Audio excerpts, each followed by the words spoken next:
So my name's Steve Shepherd and I'm the Park Director here at Jimmy's Farm and Wildlife Park. And over the last sort of 10 years, we've gone through a radical change. Jim brought in butterflies here when he first sort of started his journey, and his background is entomology. He loves everything to do with insects. But because of the butterfly house, we had to do a transition into becoming a wildlife park. So now we've got over 100 species and breed across the site, but the big one over the last couple of years has been our bears. In 2023, we got a phone call from Orsa Predator Park, and Orsa Predator Park was closing due to property developers. They couldn't keep the funding up with COVID, and all of the animals had to be rehomed. If they weren't, they were going to be put to sleep. So Eva, the polar bear, was the bear that we rescued, and we built Europe's largest polar bear reserve, which was an amazing journey for us. But then we got shown around the corner and there was one last bear, and his name was Diego. And he was this big, handsome boy, and we had already spent all of our money on the polar bear enclosure. So we had to fundraise. We had Daniel Craig's James Bond watch, we had Ed Sheeran guitars, ticket to see Take That. We'd done a big auction and raised all the money to save Diego. And now he is this big lump with his girlfriend Brunhilde, and they're loving life.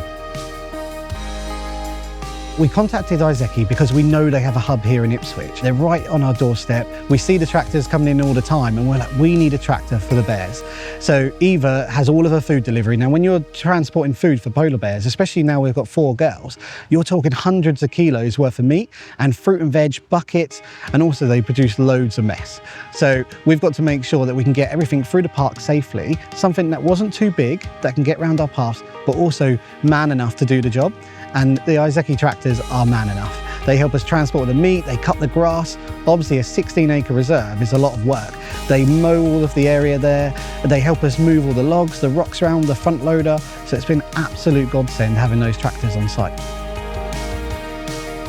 Originally, we just had the bear one, which we've named Polar One. So you've got Polar One, which comes around, and then we've got all the brown bear could do with a tractor. So we've got Brown Bear One, and then maintenance got jealous, and they're like, we want one of these tractors. You know, we can put a post auger on the back and put the posts in on our new reserves across the trees over there. And then we were like, we can move some of the gravel that we have around on site. So they wanted one. And then the estates team were going, well, if everyone's getting a tractor, we need one as well for doing all the grass work. And also to water all the trees that we plant, we've got a bowser and it tows the bowser just right. So now they become a real part of the Jimmy's Farm workforce, if you like. The 4 tractors are going all around doing different jobs, from emptying the bins to moving all of the foliage on site, barking up the playgrounds. So they are one of the family and they do every job you can imagine here at the farm. Over the last year, we've had these tractors do every job imaginable. And when we've broken them, and we have broken them, you know, we've got bears that are trying to push bits around, and the odd reindeer that wants to scratch up again. The service that we've had from ISEKI to get them back up and running has been amazing.